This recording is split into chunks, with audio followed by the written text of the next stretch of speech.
En matière de sécurité respiratoire, lorsque certains travaux de construction dégagent des substances irritantes qui peuvent présenter des risques pour la santé des travailleurs, l'appareil de protection respiratoire communément appelé APR est fortement recommandé. Aujourd'hui, il y a du béton à percer.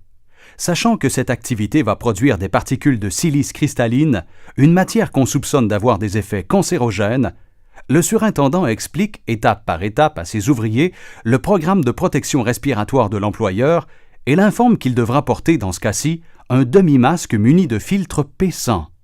Avant de commencer son travail, on doit faire une première inspection et s'assurer que notre APR ne comporte ni fissures, ni déchirures, ni saleté.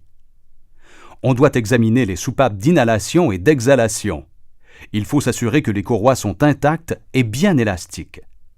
Ensuite, on examine toutes les pièces de plastique et les joints d'étanchéité pour s'assurer qu'elles n'ont aucune craquelure ou signe d'usure.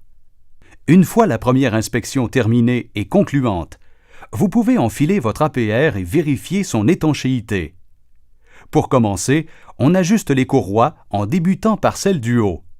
Une fois votre APR bien ajusté, vous êtes prêt à faire un essai à pression négative. C'est-à-dire, avec vos mains, vous devez bloquer l'entrée d'air de vos filtres et inhaler lentement et tenir votre respiration pendant 5 secondes. Si l'essai est concluant, la pièce faciale s'affaissera légèrement sur votre visage et y demeurera pendant toute la durée de l'essai. Ensuite, vous devez faire un essai à pression positive. Pour cela, vous devez recouvrir la soupape d'expiration avec votre main et souffler légèrement dans la pièce faciale. Si la pièce bombe légèrement, c'est qu'il n'y a aucune fuite. Notez bien que si un des deux essais échoue, l'appareil doit être ajusté de nouveau et les essais doivent être repris. Maintenant que le travailleur a reçu la formation nécessaire et que les essais d'ajustement et les tests de pression négative et positive de son APR sont réussis, l'agent de prévention du chantier s'assure aussi qu'un moyen de contrôle sera mis en place pour diminuer la quantité de particules dans l'air.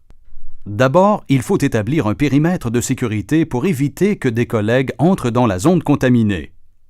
L'utilisation d'une perceuse équipée d'un système d'aspiration des poussières est un moyen de contrôle efficace.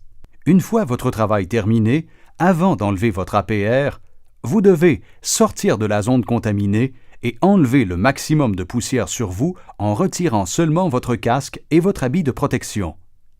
Une fois que cela est fait, détendez les courroies et enlevez votre APR en vous penchant la tête vers l'avant et vers le bas.